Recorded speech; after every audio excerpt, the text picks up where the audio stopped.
E a gente continua falando de saúde. O caso que você vê agora vem do Rio de Janeiro e mostra as consequências de uma negligência do poder público. O atraso no fornecimento de um alimento capaz de garantir a sobrevivência de quem tem fenilcetonúria. O descaso é ainda mais preocupante, porque a doença não tem cura e exige cuidados constantes. Mateus tem 15 anos. Quando ainda era um bebê, aos 6 meses, foi diagnosticado com a fenilcetonúria, uma doença rara que atinge 1 em cada 22 mil brasileiros. E aí foi feito vários exames, fizeram 1, 2, 3 e aí foi, não mãe, não adianta que ele tem fenilcetonúria. Aí começaram todo aí um processo, um tratamento, todo mês, indo lá, vários testes, começou logo a tomar fórmula. Essa alteração genética faz parte de um grupo de doenças classificadas como erros inatos do metabolismo, que podem atingir vários órgãos. No caso da fenilcetonúria, os danos são ao fígado, que não metaboliza proteínas de origem animal ou vegetal. Por isso, os pacientes são proibidos de consumir alimentos como carnes, ovos, peixes, cereais, batatas, soja, arroz e leite. As opções disponíveis no mercado, como este macarrão, são poucas e caras. A alternativa é recorrer a uma fórmula especial, que fornece os nutrientes necessários à sobrevivência. A fórmula é 75% das necessidades nutricionais.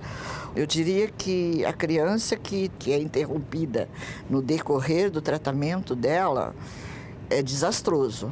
Essa criança vai começar a ter sintomas que a fórmula está fazendo falta. Ela vai ficar sonolenta, ela pode ficar agressiva. O produto deve ser ingerido por toda a vida. O problema é que ele é importado e custa caro. Uma lata de meio quilo não sai por menos de R$ 350. Moradora da Cidade de Deus, bairro popular da Zona Oeste carioca, Luísa só conseguiu garantir o alimento do filho graças à Associação de Pais e Amigos dos Excepcionais, a APAE. A instituição atendia a dezenas de pacientes, mas como não estava conseguindo manter o fornecimento, pressionou o Estado, que assumiu a responsabilidade. Aqui no Rio de Janeiro, os pacientes que antes procuravam a APAE passaram a ser atendidos neste instituto, vinculado ao governo do estado. Mas nem sempre as mães que vinham até aqui conseguiam obter a fórmula. Foram tantas as reclamações que o assunto acabou virando caso de justiça. Na ação, a Defensoria Pública pediu que a União, o Estado e o município do Rio de Janeiro fossem obrigados a fornecer, de forma ininterrupta, o composto alimentício aos portadores da fenilcetonúria. Deu certo.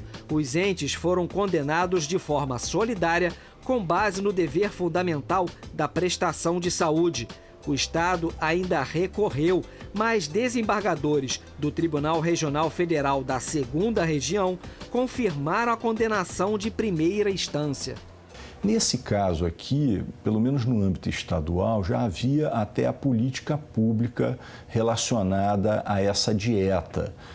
O problema é que ela não estava sendo efetivada, implementada como deveria ser. E aí surgiu a necessidade da ação judicial, né? Claro que o ideal é que a União, o Estado, os municípios possam prestar a contento essas políticas públicas e, percebendo essas necessidades, implementá-las sem a necessidade do Poder Judiciário. Mas, de fato, nem sempre isso ocorre, né? A presidente da Associação Amiga dos Fenilcetonúricos do Brasil diz que a situação dos pacientes só não é mais grave porque as próprias mães se mobilizam para garantir a alimentação dos filhos. A troca de receitas pelas redes sociais, por exemplo, garante um melhor aproveitamento da fórmula. Quando esta entrevista foi gravada, Luísa tinha acabado de passar no instituto responsável pela distribuição do produto e saiu de mãos vazias. Hoje eu já fiquei triste, né? Porque eu cheguei no IED e não tem.